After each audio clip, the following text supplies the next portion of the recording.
Hi everybody, welcome back to AK Academy once again. So in this particular video, we are going to solve some remaining numericals of Introduction to Analytical Chemistry chapter. तो already part 1 मैंने बनाया हुआ था. part 1 में काफ़ी सारे problems discuss किए हुए थे, but अभी हम फिर से part 2 discuss करने जा रहे हैं. इसमें जो बचे हुए numericals थे, है ना, वो हम डिस्कस करेंगे पार्ट 2 में. तो प्लीज़ मेक श्योर दैट आप वीडियो को कम्प्लीटली देखिए, और अभी तक अगर आपने पार्ट 1 नहीं देखा है तो I will give the link in the description, so you can go and check over there. और आप पार्ट 1 भी जरूर देखिए, तो पूरा कंप्लीट एक्सरसाइज का सोल्यूशन आपको मिल जाएगा.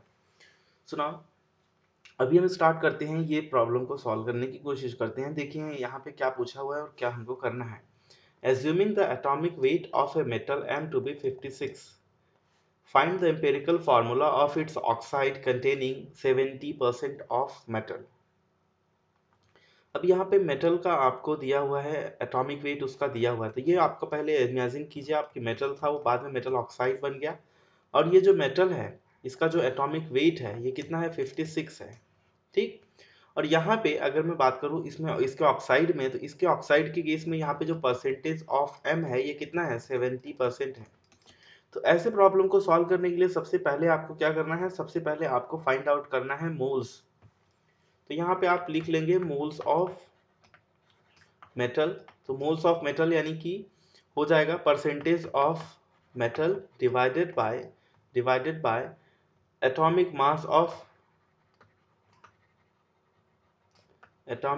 ऑफ मेटल, यानी कि 70 डिवाइडेड बाय हो जाएगा 56. तो ये आपका हो जाएगा 1.25. सिमिलरली अगर मेटल ऑक्साइड है तो उसमें ऑक्सीजन भी होगा, तो मोल्स ऑफ आपको ऑक्सीजन निकालना पड़ेगा. तो यहाँ पे percentage of oxygen divided by atomic mass of oxygen.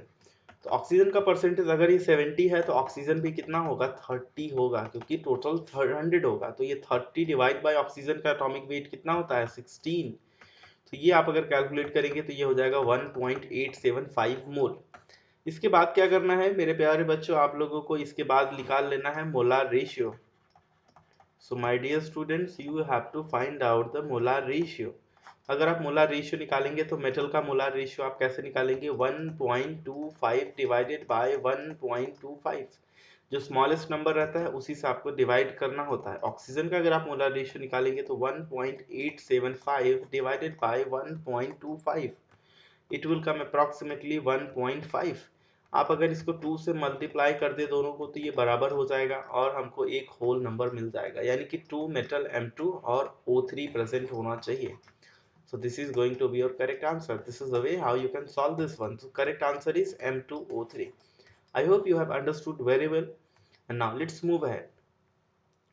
तो देखिए यहाँ पे क्या बोल रहा है, 1 gram of hydrated salt contains 0.2014 gram of iron, 0.1153 gram of sulphur and 0.2301 gram of oxygen and इतना gram of water of crystallisation. Find the empirical formula. अब इसके केस में भी आपको सेम प्रिंसिपल पे चलना है. और यहाँ पे आप कैसे कैलकुलेट कर पाएंगे इस चीज को? चलिए इसको सॉल्व करते हैं और समझते हैं.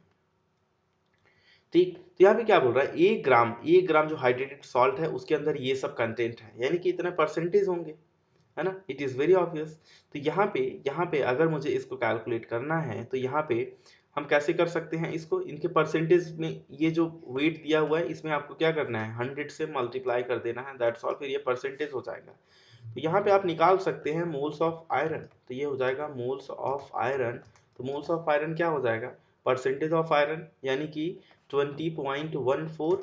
और यहाँ पे ऑलरेडी एटॉमिक वेट दिया हुआ है 20.14 डिवाइडेड बाय 56 इंटू 100.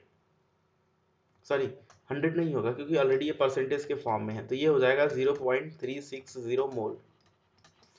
अगर आपको मोल्स ऑफ अगर आपको निकालना है आयरन के बाद किसका नंबर है? सल्फर का. तो सल्फर का क्या हो जाएगा? सल्फर का है 11.53 डिवाइडेड बाय सल्फर का है 32. तो ये हो जाएगा आपका 0.360 मोल. अगर आपको सिमिलरली अगर आपको कैलकुलेट करना है मोल्स ऑफ ऑक्सीजन, तो ये हो जाएगा 23.01 डिवाइड बाय 16. तो ये आप अगर कैलकुलेट करेंगे तो 1.438 आएगा.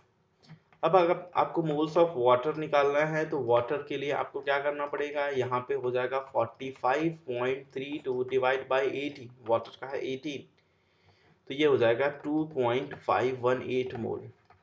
ठीक, नेक्स्ट अब आप क्या करेंगे, इसके आगे आप निकाल लेंगे मोलार रेशियो। इसके आगे आप क्या निकाल लेंगे, मोलार रेशियो, है ना, ratio of number of moles. So here you can right ratio of number of moles. तो सबसे जो छोटा नंबर ऑफ मोल्स होगा उसी से हमको डिवाइड कर देना है सबको। तो आयरन के लिए अगर हम ले तो ये हो जाएगा, आयरन के लिए अगर हम ले तो ये हो जाएगा 0.360 डिवाइडेड बाय 0.360 यानी कि 1। अगर हम सल्फर के लिए तो भी ये हो जाएगा 1, क्योंकि ये दोनों सेम है, यही सबसे छोटे नंबर भी हैं। ऑक्सीजन के लिए अगर हम ले तो 1.438 डिवाइडेड बाय 0.360, तो ये कितना हो जाएगा, ये हो जाएगा टोटल 4 हो जाएगा, है ना। अगर H2O के लिए अगर आप यही चीज निकालेंगे तो 2.518 डिवाइडेड बाय 0.360, तो it comes out to be 7, तो ये हो जाएगा टोटल 7 हो जाएगा। ठीक है, अब हम यहाँ पे फॉर्मूला लिख देते हैं। That's very simple. अब आपके पास सबके रेशियो तो पता ही है, तो यहाँ पे FeS ऑक्सीजन का 4 FeSO4 डॉट H2O, और ये कितना टाइम्स रहेगा, 7 टाइम्स, तो FeSO4 dot 7 H2O। So this is your formula, है ना। They have missed this one 7H2O, but ये आपका करेक्ट आंसर है। नेक्स्ट चलते हैं, के देखते हैं। An organic compound containing oxygen, carbon, hydrogen and nitrogen contains 20% of carbon, 6.7% of hydrogen and इतना percent of nitrogen. Its molecular mass was found to be 60. Find the molecular formula of the compound. अब इसके case में भी आपको क्या निकालना है, empirical formula. तो सारे के सारे न्यूमेरिकल एम्पेरिकल फार्मूला से ही रिलेटेड है फिलहाल के लिए। तो अब आप सारे परसेंटेज को अगर आप ऐड करें, और यहाँ पे देख के ही पता चल रहा है टोटल 100 नहीं है, तो यहाँ पे कुछ ऑक्सीजन भी प्रेजेंट होगा, है ना। तो अगर हम ऐड करें तो percentage of carbon plus percentage of hydrogen plus percentage of nitrogen, ये तीनों को जब अपन ने ऐड किया तो ये टोटल कितना आना चाहिए, टोटल 100 आना चाहिए, बट ये है नहीं। 20 प्लस 6.7 प्लस 46.67, तो it is equal to 73.37%, but 100 है नहीं। इसका मतलब ये है परसेंटेज ऑफ ऑक्सीजन कुछ होगा यहाँ पे, तो ये हो जाएगा 100 माइनस 73.37, और ये तो आपका हो जाएगा टोटल, है ना, ये आपका हो जाएगा 26.63%। तो इतना परसेंट आपका ऑक्सीजन भी प्रेजेंट है। अब आप क्या निकालेंगे, moles of carbon. Moles of carbon कैसे हो गया, 20 डिवाइडेड बाय 12, तो 20 डिवाइड बाय 12 कितना हो जाएगा, 1.667 मोल। सिमिलरली आपको निकाल लेना है मोल्स ऑफ हाइड्रोजन। तो हाइड्रोजन का अगर आप निकालेंगे तो ये हो जाएगा 6.7 डिवाइड बाय 1, तो 6.7 मोल। अब आपको निकाल लेना है मोल्स ऑफ नाइट्रोजन। तो नाइट्रोजन का कितना है, 46.67 डिवाइडेड बाय, ये हो जाएगा 14, तो ये हो जाएगा 3.334 मोल। ठीक, अब आपको निकाल लेना है क्या, मोल्स ऑफ ऑक्सीजन। तो कितना है, 26.63 डिवाइड बाय 16, तो ये कितना हो जाएगा, it comes out to be 1.664 mole. तो सारे मोल पता चल गए। अब आपको क्या करना है, मोलार रेशियो निकाल लेना है। तो मोलार रेशियो आप निकाल लीजिए, दैट्स वेरी सिंपल। तो mole ratio of all these elements, तो सबसे छोटा है उसी से हम डिवाइड करेंगे। तो 1.664 इज द स्मॉलेस्ट वन, तो इसी से हम डिवाइड करेंगे। तो कार्बन के लिए अगर हम लें तो 1.667 डिवाइडेड बाय 1.664 अप्रॉक्सीमेटली 1। हाइड्रोजन के लिए अगर हम ले तो 6.7 डिवाइडेड बाय 1.664, तो ये हो जाएगा आपका हाइड्रोजन के लिए 4। ठीक है, अप्रॉक्सीमेटली 4। और यही चीज़ नाइट्रोजन के लिए ले हम तो ये हो जाएगा 3.334 divided by 1.664, so this will come approximately 2। और ये हम अगर ले लेते हैं ऑक्सीजन के लिए, तो ऑक्सीजन के लिए तो 1.664 divided by 1.664 is equal to 1, तो ये 1 मिल गया। अब आप एम्पिरिकल फार्मूला लिख सकते हो, तो एम्पिरिकल फार्मूला क्या हो जाएगा, एम्पिरिकल फार्मूला विल बी यहाँ पे हो जाएगा CH4N2O। तो ये आपका एम्पिरिकल फार्मूला हो गया, ठीक है। सो this is what you will gate, ठीक है। अब देखो, अब यहाँ पे क्या हो जाएगा, यहाँ पे अब हम यहाँ पे इनके मोलार मास, मॉलिक्यूलर मास दिया हुआ है और एम्पेरिकल फार्मूला मास हम देख लेते हैं। तो एम्पेरिकल फार्मूला मास और मोलार मास, तो एम्पेरिकल फार्मूला मास अगर हम कैलकुलेट करें तो 12 प्लस 4 प्लस 14 इंटू 2 प्लस 16, तो ये कितना हो जाएगा, तो it comes out to be 60, तो 60 हो जाएगा। तो ऑलरेडी ये भी 60 दिया हुआ है, तो इसका मतलब जो एम्पेरिकल फार्मूला है यही आपका मॉलिक्यूलर फार्मूला भी होगा, ठीक। तो यहाँ पे मैं लिख सकता हूँ, यहाँ पे मैं लिख सकता हूँ molar mass is equal to empirical empirical formula mass hence empirical formula will be molecular formula, या फिर दोनों आप बोल सकते हो सेम होंगे, ठीक। नेक्स्ट न्यूमेरिकल चलते हैं। L, a compound on analysis give the following percentage composition by mass. Molar mass of compound is 88. Find its molecular formula. अब आप इसको कैसे सॉल्व करेंगे, अब इसको सॉल्व करने के लिए भी बहुत ही सिंपल तरीका है, बहुत ही सिंपल तरीका है जो आप अभी तक करते आ रहे हैं, same thing you have to follow. तो कर लेते हैं। पहले आपको क्या करना है, मोल ऑफ कार्बन कितना हो जाएगा 54.55 डिवाइड बाई 12, तो 4 पॉइंट हो जाएगा 546 मोल। तो यहाँ पे आप लिख दीजिए मोल ऑफ हाइड्रोजन, तो हाइड्रोजन का कितना परसेंट है, 9.09 डिवाइड बाई 1, तो 9.09 मोल।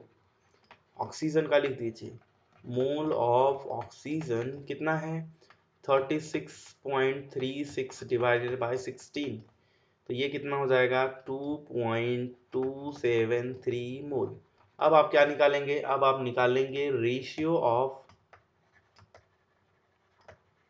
Moles of carbon, hydrogen and oxygen, ठीक, ठीक है। अब आप तीनों को निकाल लेंगे, तो कार्बन के लिए सबसे छोटा इसमें से पता करना है, तो ऑक्सीजन का है। अब आप इनको डिवाइड कर देंगे, 4.546 डिवाइडेड बाय 2.273, तो ये किसके बराबर आ जाएगा 2 के, और 9.09 डिवाइडेड बाय 2.273, ये किसके बराबर आ जाएगा लगभग 4 के, और 2.273 डिवाइडेड बाय 2.273 ये किसके बराबर हो गया 1 के। तो ऑक्सीजन, हाइड्रोजन, कार्बन, तो क्या फॉर्मूला मिल रहा है CH4O, यही मिल रहा है C2H4O, ठीक, C2H4O। अब हम क्या निकालेंगे, now we are going to calculate empirical formula mass, क्योंकि हमसे पूछ रहा है मॉलिक्यूलर फार्मूला। अगर ये बराबर होगा तब तो ठीक है, अगर ये बराबर नहीं होगा तो हमको कुछ और भी करना पड़ेगा। तो 2 इंटू 12 प्लस 4 प्लस 16, तो 24 प्लस 4 प्लस 16, यानी कि कितना हो गया ये टोटल 20 और 24, यानी कि 44 मिल गया अपने को। बट यहाँ पे ये कितना दिया हुआ है 88, तो दोनों बराबर नहीं है। अब यहाँ पे इनका जो रेशियो है आर हम ले लेते हैं, आर क्या होता है molar mass divided by empirical formula मास, तो ये हो गया 88 डिवाइडेड बाय 44 यानी कि 2। तो अब मॉलिक्यूलर फार्मूला क्या हो जाएगा, मॉलिक्यूलर फार्मूला विल बी, बच्चा क्या हो जाएगा, यहाँ पे एम्पेरिकल फार्मूला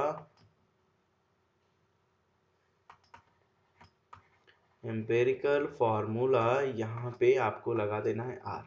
अब ये हो गया C2H4O, अब यहाँ पे हो जाएगा ट्वाइस, तो ये हो जाएगा C4H8O2। So this is your molecular formula, तो C4H8O2 ये आपका है आंसर, ठीक। इस तरीके से हम सॉल्व करते हैं। नेक्स्ट चलते हैं। क्या बोल रहा है, carbohydrates are compound containing only carbon, hydrogen and oxygen. When heated in absence of air, these compounds decompose from carbon and water to form carbon and water. If 310 gram of a carbohydrate leaves a residue of 124 gram of carbon on heating in absence of air, what is the empirical formula of the compound? देखो अब इसको कैसे solve करेंगे हम, ठीक। देखो यहाँ पे ये बोल रहा है कि 310 ग्राम ऑफ कार्बोहाइड्रेट, ये कार्बोहाइड्रेट है। अब ये किसमें कन्वर्ट हो रहा है, ये कन्वर्ट हो रहा है वाटर,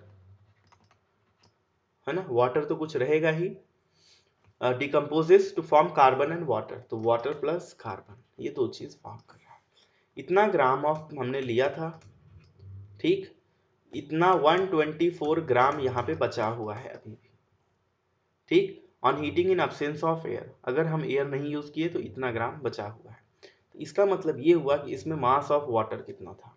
अब अगर हमको यहाँ पे निकालना है मास ऑफ वाटर, तो यानी कि यहाँ पे कार्बन बचा हुआ है, तो मास ऑफ वाटर अगर मुझे निकालना है तो मैं इन दोनों को माइनस कर दूं, तो 3110 यानी weight of carbohydrate minus weight of carbon, तो 3110 minus 124, so it comes out to be 186 gram. इतना ग्राम ऑफ वाटर बचा हुआ है ना, इतना ग्राम वाटर है और इतना ग्राम कार्बन है। अब ये तो क्लियर हो गया, अब सिंपल है, अब आप निकाल सकते हो। अब आपको क्या निकालना है, अब आपको निकालना है moles of carbon. Moles of carbon क्या होगा, क्या कितना है, कितना है 124 डिवाइड बाय 12, तो कितना हो जाएगा 10.33 मोल।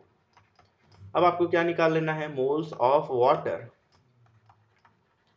कितना है 186 डिवाइडेड बाय 18, 10.33 मोल। तो दोनों का मोल रेशियो क्या है, सेम है, तो यहाँ पे मैं लिख सकता हूँ molar ratio is same, hence empirical formula,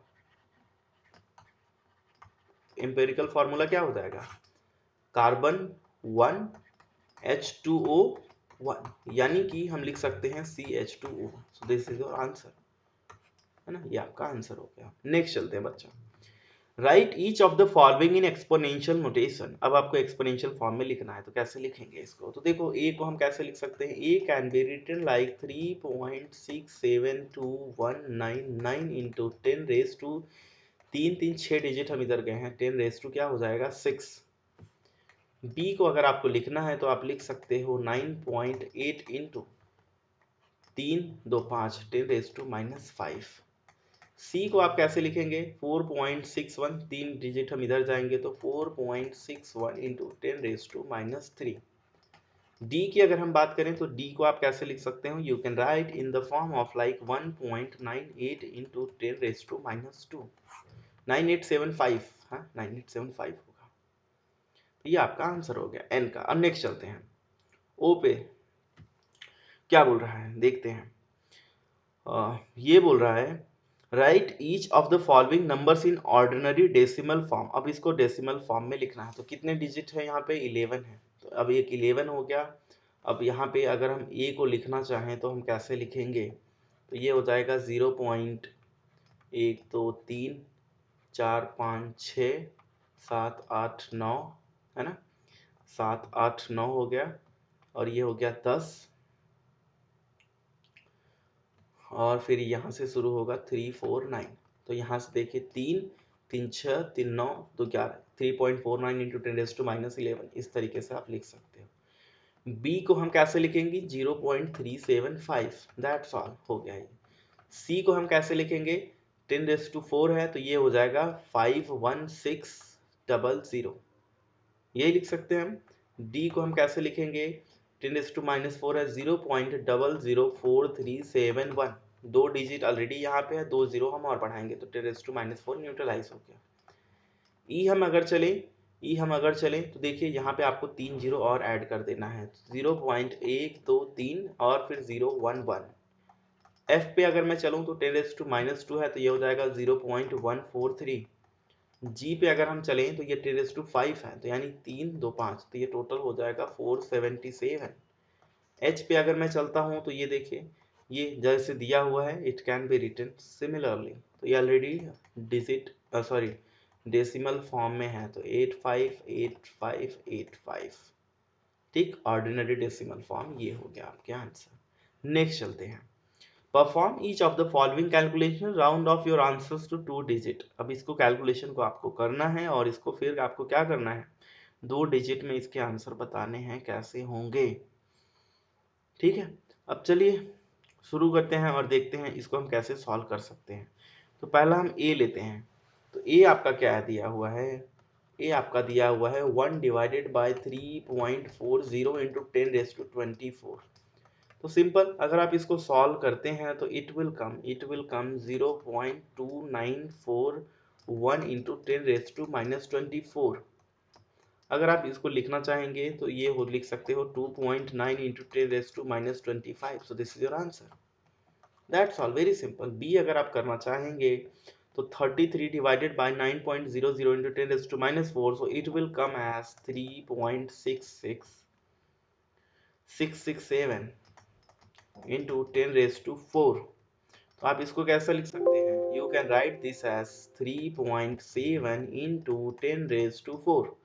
so very simple, टू जी दो दो यहाँ पे है, दो यहाँ पे है सिग्निफिकेंट फिगर। सी में अगर मैं बात करूँ तो सी में हम कैसे कर सकते हैं, सी में अगर आप इसको सॉल्व करेंगे, है ना, 1.4 को इससे डिवाइड करेंगे और इससे डिवाइड करेंगे, दोनों को मल्टीप्लाई करके, और ये 10⁻³ और 10⁻5 ऊपर भेजेंगे, तो कैसे देखिए 1.4 डिवाइडेड बाय आप लिख सकते हैं 2.77 इंटू 3.76।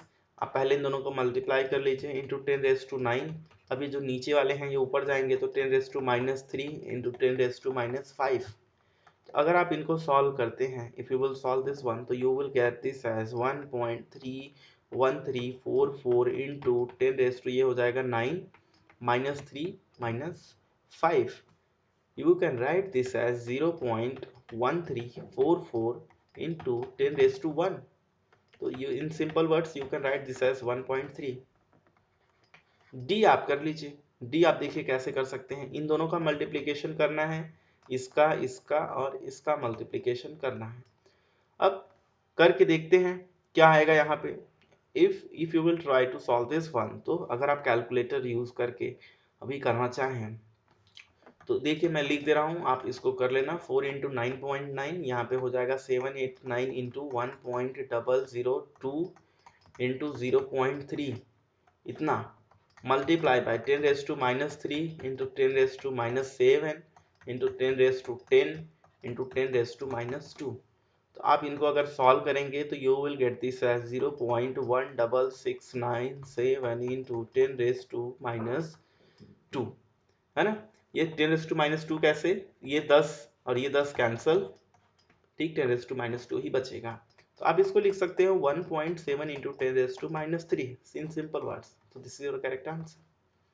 नेक्स्ट चलते हैं, perform each of the following calculation, round off your answers to 3 digit. अब इसमें 3 डिजिट तक आपको बताना है, तो कैसे करेंगे, जस्ट वेरी सिंपल, आप इन दोनों का मल्टीप्लिकेशन कीजिए and after multiplication you will gate 5.0204 into, यहाँ पे क्या हो जाएगा, फिर यहाँ पे हो जाएगा ये, है ना, यहाँ पे आप इसको लिख सकते हैं 10⁻10। तो इतना आपको मिल जाएगा इन सिंपल वर्ड्स। जैसे मैं बताऊं आपको तो आप लिख सकते हो 3.26 इंटू 10⁻3 इंटू 1.54 इंटू 10⁻3, है ना। एक मिनट, 3, हाँ यहाँ पे ये मिस्टेक हो गया है, ये 10⁻6 और 10⁻10 है, हाँ ये गड़बड़ हो गया है। So please make sure that इन लोगों से गड़बड़ हो गया, 10⁻7 यहाँ है, 10⁻9 यहाँ है, या तो ये मिल जाएगा आपको। Now if you will get this one, तो यहाँ पे क्या हो जाएगा 5.02 into 10⁻10। That's all, very simple. B को अगर आप कैलकुलेट कर रहे हो, बी को अगर आप कैलकुलेट कर रहे हो तो आपको क्या मिलेगा 38.0067 इंटू 10⁻16। तो अगर आप इसको 3 डिजिट में कन्वर्ट करना चाहेंगे तो आप लिख सकते हैं इसको 3.80 इंटू 10⁻17। तो ये आपका आंसर हो गया। सी की अगर हम बात करें तो इससे ये कैंसिल, 10⁻² बचेगा। अगर आप इनको डिवाइड करेंगे तो ये हो जाएगा 2.055 इंटू 10⁻², है ना, 10⁻²। तो आप इसको लिख सकते हो 2.06 इंटू 10⁻²। तो यहाँ पे 3 सिग्निफिकेंट फिगर्स हैं। इसकी भी कैलकुलेशन बहुत सिंपल है। आप अगर इसको कैलकुलेट करेंगे, आपको ये ऊपर भेजना है, बाकी सब आप मल्टीप्लाई ऊपर वाला कर लीजिए, नीचे वाला कर लीजिए, तो ये आपको मिल जाएगा 0.06033 इंटू 10⁻8। आप इसको लिख सकते हो 6.03 इंटू 10⁻, क्या हो जाएगा 6, है ना। यहाँ पे अगर हम 2 डिजिट लेके आएंगे तो 10⁻6। तो this is your answer, very simple. Next चलते हैं, परफॉर्म द फॉलोइंग ऑपरेशन। अब ये ऑपरेशंस आपको परफॉर्म करने हैं और इसका आंसर बताना है। अब इसका आंसर क्या होगा, तो लेट्स सी। इसमें भी बहुत सिंपल है, बट इसमें क्या है कि ये जो दोनों आप देख पा रहे हो 10 जो एक्सपोनेंशियल फॉर्म्स है, यानी 10⁻7 और 10⁻4, इसको हमको सेम फॉर्म में कन्वर्ट करना होगा पहले। तो हम इसको सेम फॉर्म में कन्वर्ट कर लेते हैं, है ना। तो यहाँ पे मैं लिख सकता हूँ ए के लिए मैं लिख सकता हूँ 3.971 इंटू 10⁻7 प्लस इसके केस में अगर हम चले जाएं तो यहाँ पे लिख सकता हूँ 0.00198 इंटू 10⁻7। वेरी सिंपल, आप इन दोनों को ऐड कर दीजिए। After adding you will get this as 3.97, यहाँ पे 97298 इंटू 10⁻7। ठीक, तो ये चीज़ आपको मिल जाएगी। तो ये आपका आंसर हो गया। बस सिंपल है, आपको बस ऐड कर देना है इनके पावर्स सेम करके। तो ये क्या हो गया 1.05 इंटू 10⁻⁻4। ठीक, और यहाँ पे क्या है ये 9.7 इंटू 10⁻⁻5। अब आप क्या करेंगे, इसको 10⁻⁻5 में कर दीजिए, ये 10 हो जाएगा, 9.7 तो इजी होगा इसको ऑपरेट करना। तो ये हो जाएगा 10.5 इंटू 10⁻⁻5 माइनस 9.7 इंटू 10⁻⁻5। ये पावर तो हम कॉमन ले सकते हैं, या आप समझो 10.5 माइनस 9.7, आप ऐसे भी लिख सकते हो 10.5 minus 9.7 into 10⁻⁻5. So this comes out to be 0.80 into 10⁻⁻5. तो ये हो जाएगा आपका 8.0 into 10⁻�6. So this is your answer. For C, what you can do, C के लिए आप क्या कर सकते हो, C के लिए भी सिंपल है, ये 10⁻³ है, ये 10⁻⁴ है, बस आपको इन्हीं को कंट्रोल करना है। तो मैं इसको लिख सकता हूँ 41.1 इंटू 10⁻⁴ प्लस 8.1 इंटू 10⁻⁴। तो ये दोनों तो सेम हो गए इनके पावर, सब आप इनको ऐड कर दीजिए, तो हो जाएगा 49.2 इंटू 10⁻⁴। आप इसको ऐसा भी लिख सकते हो 4.92 इंटू 10⁻⁻3। डी में आपको क्या करना है, डी में आप लिख दीजिए इसको 21.2 इंटू 10⁵ माइनस 3.5 इंटू 10⁵। इनके पावर सेम हो गए। अब आप इनको सब्सट्रैक्ट कर दीजिए तो क्या मिल जाएगा 17.7 इंटू 10⁵। तो ये आपका आंसर हो गया, या आप लिख सकते हो 1.77 इंटू 10⁶। तो दिस इज योर आंसर। तो बहुत सिंपल है। नेक्स्ट चलते हैं ना, व्हाट इट इज सेइंग। ये थोड़ा देखने में अजीब लग रहा है, बहुत बड़ा लग रहा है ना, तो चलिए इसको सॉल्व करते हैं, देखते हैं क्या बोल रहा है।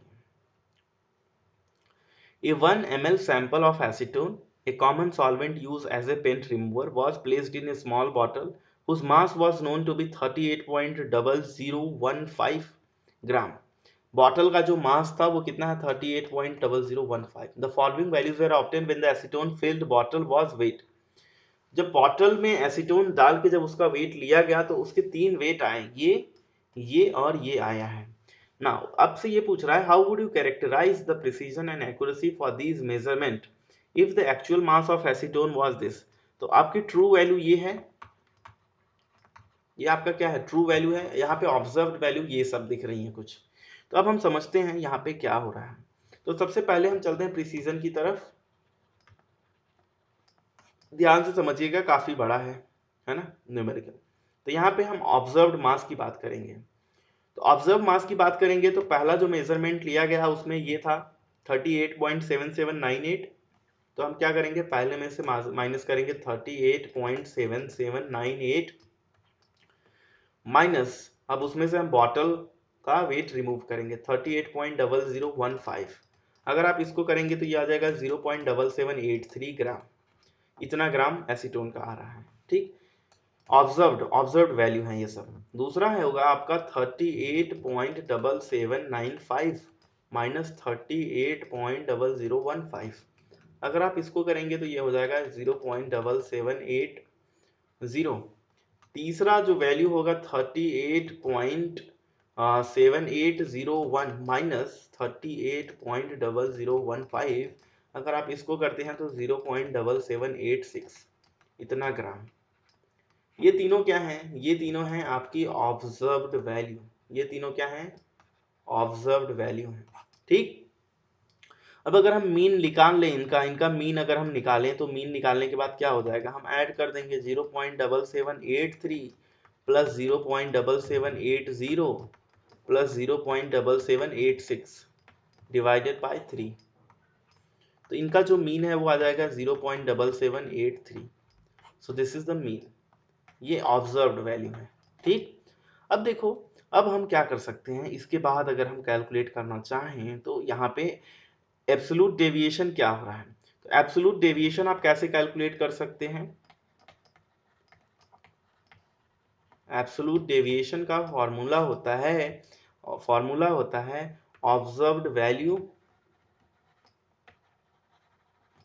Minus mean. तो ऑब्जर्व्ड वैल्यू तो आपके सामने है, अब मीन आपको पता है। ठीक, तो देखिए, तो यहाँ पे हम मास ऑफ एसीटोन ऑब्जर्व्ड, यहाँ पे आप चाहो तो टेबल बना सकते हो, यहाँ पे हम टेबल एक बना लेते हैं।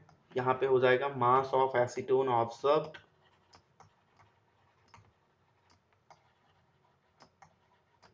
इन ग्राम, ये ग्राम में है, और यहाँ पे हम लिख सकते हैं एब्सोल्यूट डेविएशन। हाँ, एब्सोल्यूट डेविएशन। तो पहले के लिए अगर हम जाते हैं 0.77, क्या है वो 0.7783 था, तो इसके लिए क्या हो गया, 0 था। दूसरे के लिए अगर हम जाएं तो 0.7780 था, तो इसके लिए क्या हो जाएगा 0.0003। चौथे के लिए 0.7786 था, तो इसके लिए क्या हो जाएगा 0.0003। ठीक है, तो इसके इन दोनों के लिए 0.0003 आ गया। अब इसके बाद आपको क्या करना है, what next you have to do. अब इसके बाद आप क्या करेंगे, ध्यान से समझिए। इसके बाद ये एब्सोल्यूट डेविएशन का अगर आप मीन लेते हैं तो ये मीन कितना हो जाएगा, मीन एब्सोल्यूट डेविएशन, तो ये थोड़ा न्यूमेरिकल बड़ा होने वाला है, तो यहाँ पे मैं लिख सकता हूँ मीन एब्सोल्यूट डेविएशन। तो मीन एब्सोल्यूट डेविएशन कितना हो जाएगा 0.0003, दो बार लिख सकते हैं, मल्टीप्लाई बाय 2, तो डिवाइड बाय 2 करेंगे तो ये कैंसिल हो जाएगा, तो ये मिल जाएगा आपको 0.0002 मिल जाएगा आपको। एक मिनट, हाँ, नहीं 0.0002 नहीं होगा, 0. क्या हो जाएगा 0003 होगा, हाँ 3 दिया ना। एक मिनट, यहाँ पे 2 से तो हम करेंगे नहीं, टोटल 3 वैल्यूज हैं, तो जब 3 वैल्यूज हैं तो इसको हम 3 से डिवाइड करेंगे। या when we will divide this by 3, so overall you will get, ये 6 हो जाएगा, 6 को 3 से डिवाइड करेंगे तो ये हो जाएगा 0.0002। सो दिस इज योर आंसर। तो मीन एब्सोल्यूट डेविएशन हमको ये मिल गया, और हमको ये मिल गया एब्सोल्यूट डेविएशन हमारा ये है। ठीक, अब हम आगे क्या करना है अपने को, अब अपने को निकालना है यहाँ पे एक रिलेटिव डेविएशन क्या हो रहा है। ठीक है, तो रिलेटिव डेविएशन हम कैसे निकाल सकते हैं, ध्यान से देखिए। तो here I can write relative deviation। तो relative deviation का फॉर्मूला क्या हो जाएगा, this will be equal to mean absolute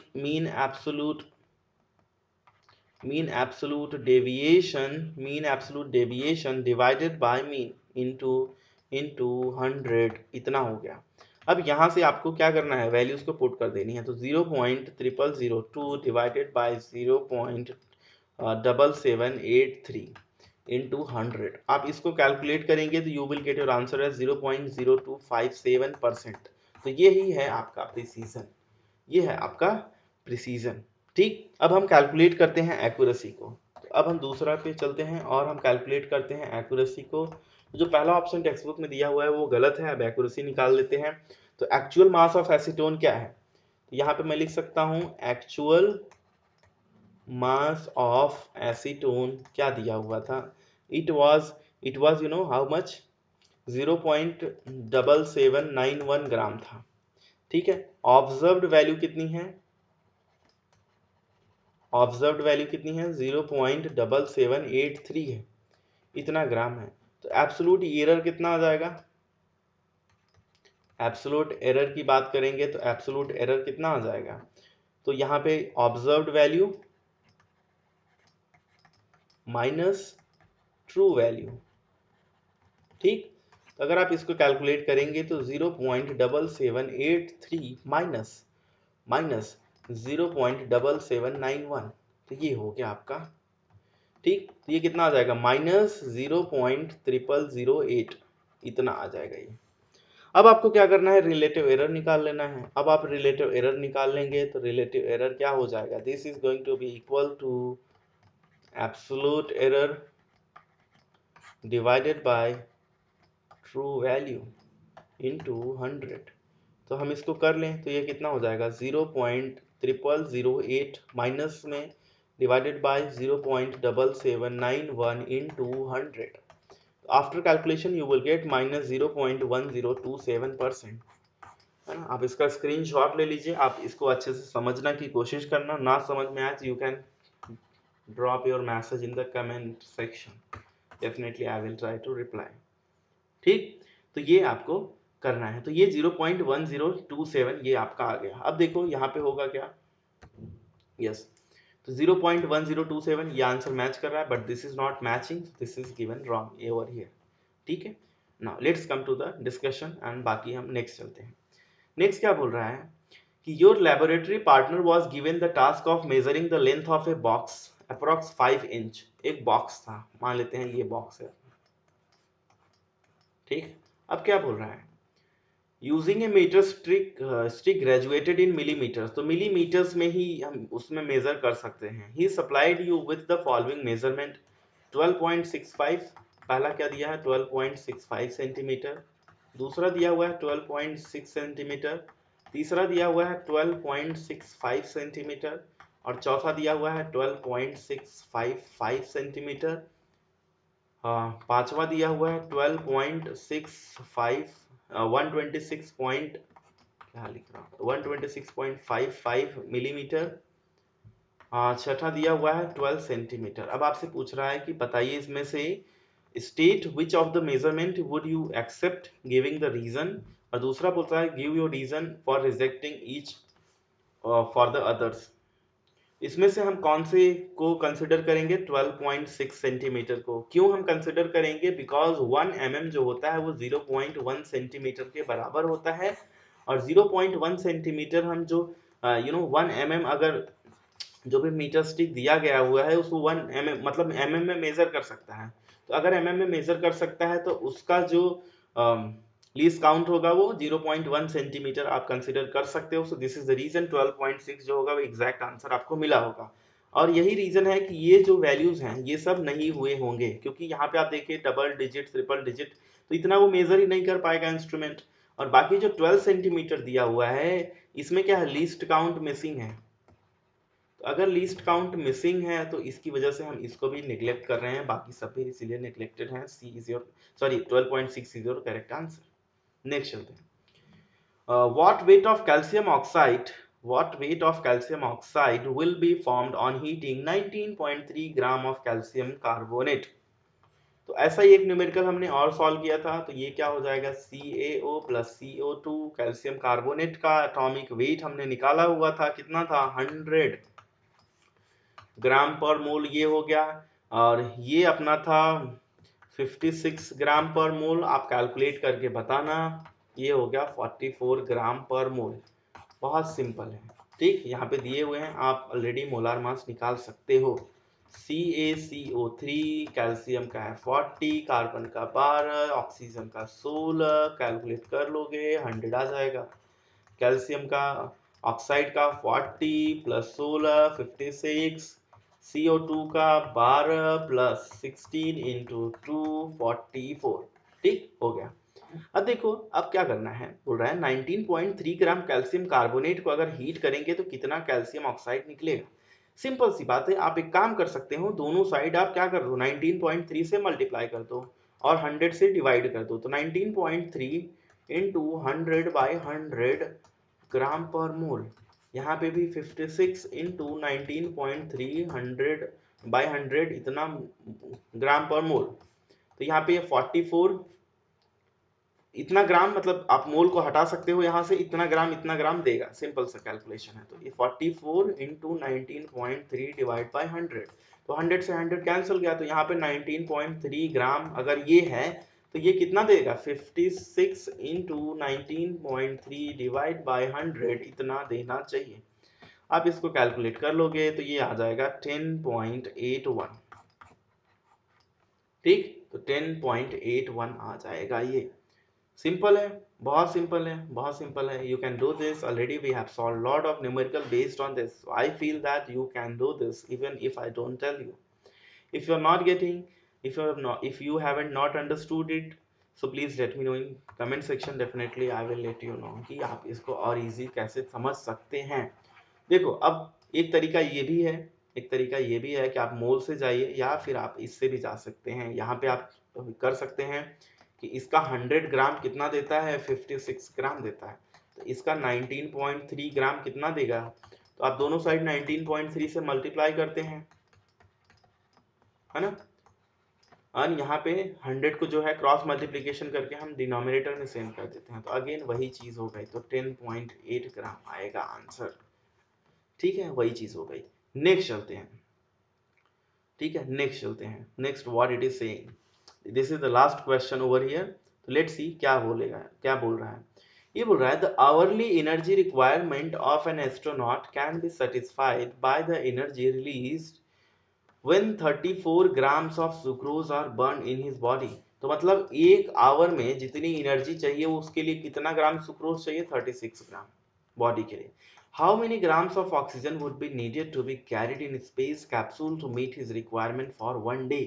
तो 1 डे में बेटा कितना होता है 24 आवर, तो एक घंटे में कितना चाहिए उसको 36 ग्राम शुगर। तो आप बताओ मुझे 24 घंटे में कितना चाहिए होगा, 24 आवर में उसको चाहिए होगा 36 इंटू 24 ग्राम ऑफ शुगर। तो अगर हम इसको कैलकुलेशन को करेंगे तो ये हो जाएगा आपका 816 ग्राम ऑफ शुगर। तो इतना ग्राम शुगर उसको चाहिए, ठीक, 24 घंटे के लिए। अब अगर बर्निंग ऑफ शुगर की हम बात करें तो क्या होता है इक्वेशन C12H22O11, अगर ये ऑक्सीजन के साथ बर्न होगा तो क्या मिलता है अपने को CO2 प्लस H2O, ये मिलता है। अब इसको बैलेंस कर लेते हैं, तो बैलेंस अगर आप करोगे तो यहाँ पे होता है 12O2, यहाँ पे होता है 12CO2, यहाँ पे होता है 11H2O। ठीक, ये आपका बैलेंस्ड इक्वेशन हो गया।